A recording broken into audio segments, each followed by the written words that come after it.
महिलाओं ने शुक्रवार को ज्येष्ठ कृष्ण पक्ष की अमावस्या तिथि को वट सावित्री की पूजा की। इस दौरान वट वृक्ष का विधि विधान से पूजन किया। वट वृक्ष की 7 बार परिक्रमा कर धागा बांधकर 7 जन्मों तक पति के साथ का आशीर्वाद मांगा। साथ ही घर परिवार के सुख समृद्धि की कामना की।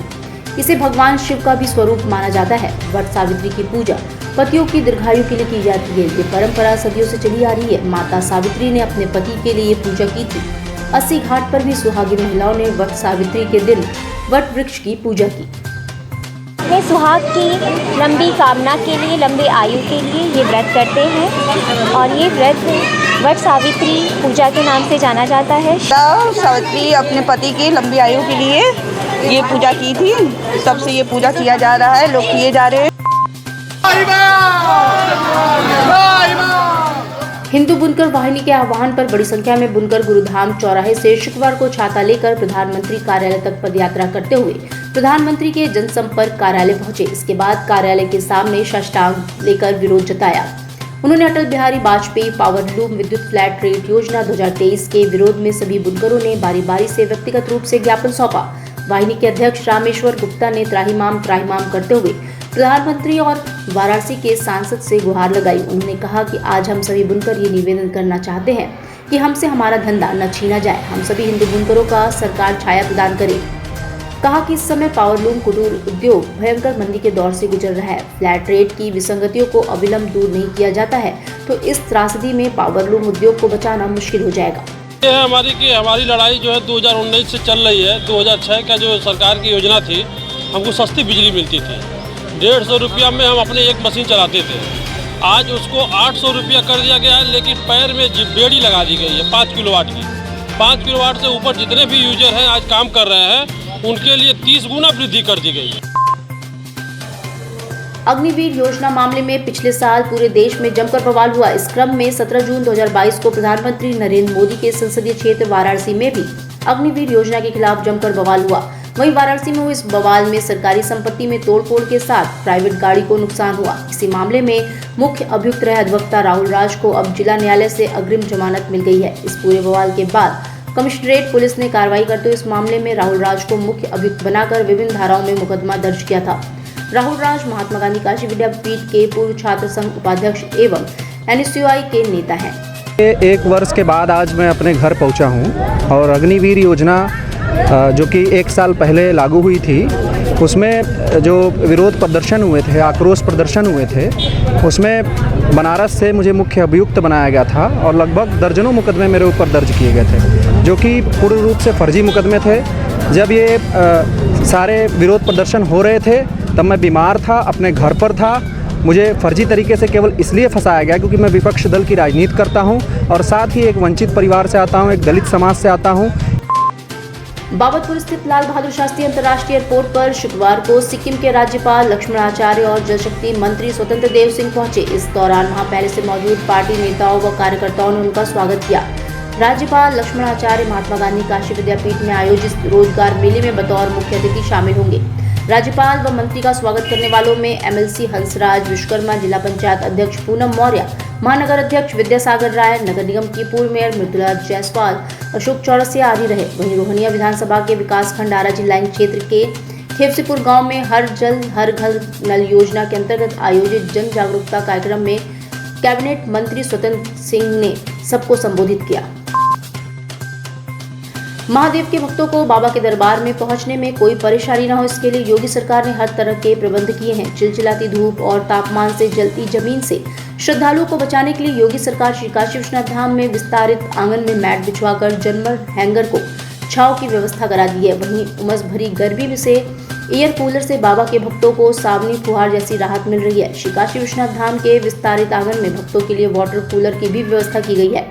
बाबा की भक्ति में डूबे भक्तों को जर्मन हैंगर बरसात में भी बारिश से भीगने से बचाएगा। नव्य भव्य श्री काशी विश्वनाथ धाम में दूर दूर से आने वाले श्रद्धालुओं की संख्या दिन प्रतिदिन बढ़ती जा रही है। बाबा के भक्तों को सुगम दर्शन के लिए उत्तर प्रदेश की योगी सरकार लगातार प्रयास कर रही है।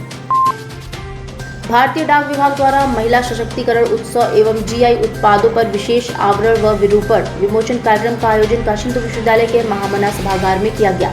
कार्यक्रम के मुख्य अतिथि केंद्रीय संचार राज्य मंत्री देवू सिंह चौहान ने भौगोलिक सांकेतक प्राप्त बनारसी पान, बनारसी लंगड़ा आम, रामनगर का भंटा और चंदौली के आदम चीनी चावल पर विशेष आवरण व विरूपण का विमोचन किया। वहीं सुकन्या समृद्धि योजना और महिला सम्मान बचत पत्र की लाभार्थियों को कैंट विधायक सौरभ श्रीवास्तव, उत्तर प्रदेश परिमंडल के chief post master general B सल्व Kumar, post master general Krishna Kumar Yadav के साथ पासबुक वितरित करते हुए सशक्त नारी समृद्ध समाज का आह्वान किया। पुलिस कमिश्नर अशोक मुथा जैन व जिलाधिकारी एस राजलिंगम ने शुक्रवार को संयुक्त रूप से भ्रमण कर बनारस में आयोजित होने वाले खेलो इंडिया यूनिवर्सिटी गेम्स के संबंध में तैयारियों का जायजा लिया तथा बीएचयू परिसर स्थित आयोजन स्थलों का निरीक्षण भी किया।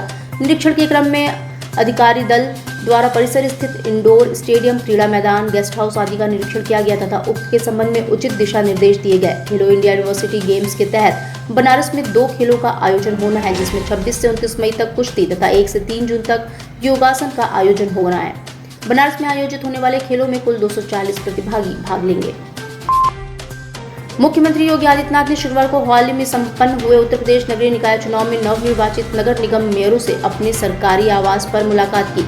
मुलाकात के दौरान सीएम योगी ने वाराणसी के महापौर अशोक मिश्रा से 6 नवनिर्वाचित मेयरों से मिलकर उन्हें विजय की बधाई और शुभकामनाएं दी। सीएम योगी ने पीएम मोदी के विजन आत्मनिर्भर भारत की तर्ज पर अपने अपने नगर निगमों को भी आत्मनिर्भर बनाने का निर्देश दिया।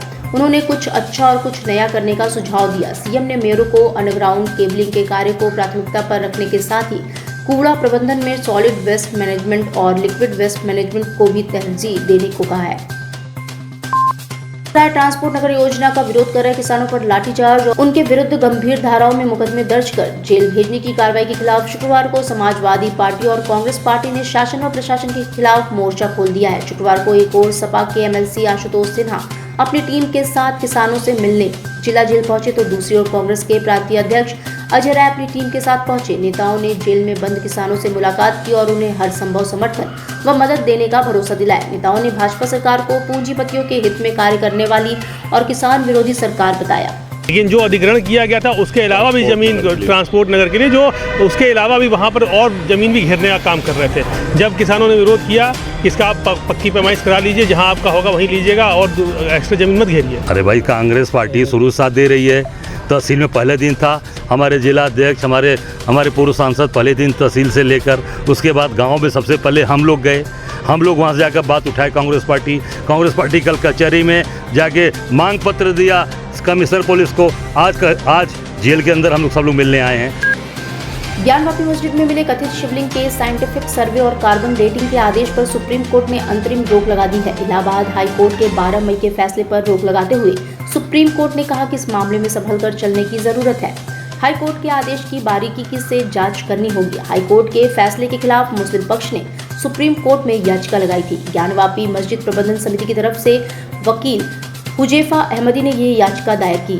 Chief justice DY Chandrachud, justice PS Narasimham और JB पारदीवाला की पीठ ने इसकी सुनवाई की। हिंदू पक्ष सुप्रीम कोर्ट में पहले ही कैविट दाखिल कर चुका है। जो जिस कमीशन के खिलाफ अभी उसका डिस्पोजल नहीं हुआ और उसी की आड़ में जो तो दूसरा सर्वे कमीशन का हो रहा है SI से कराने के लिए, तो ये गलत था। इसलिए हम लोग सुप्रीम कोर्ट गए थे। अब सुप्रीम कोर्ट ने जुलाई या अगस्त में शायद कोई डेट लगाया है और डिटेल उसमें आर्गूमेंट सुन करके जो ऑर्डर करेगी उसका इम्प्लीमेंट किया जाएगा। हम लोग देखिए दुखी नहीं है। जब 2 साल से हम लोग झेलते आ रहे हैं तो 2-4 दिन और झेल लेंगे। वैसे हाई कोर्ट का आदेश है, सुप्रीम कोर्ट टाल इसको मतलब काट नहीं सकता है। कोई बात नहीं है, हम लोग की और परीक्षा है। परीक्षा हम लोग ने बहुत सी दी है, एक परीक्षा और बची है।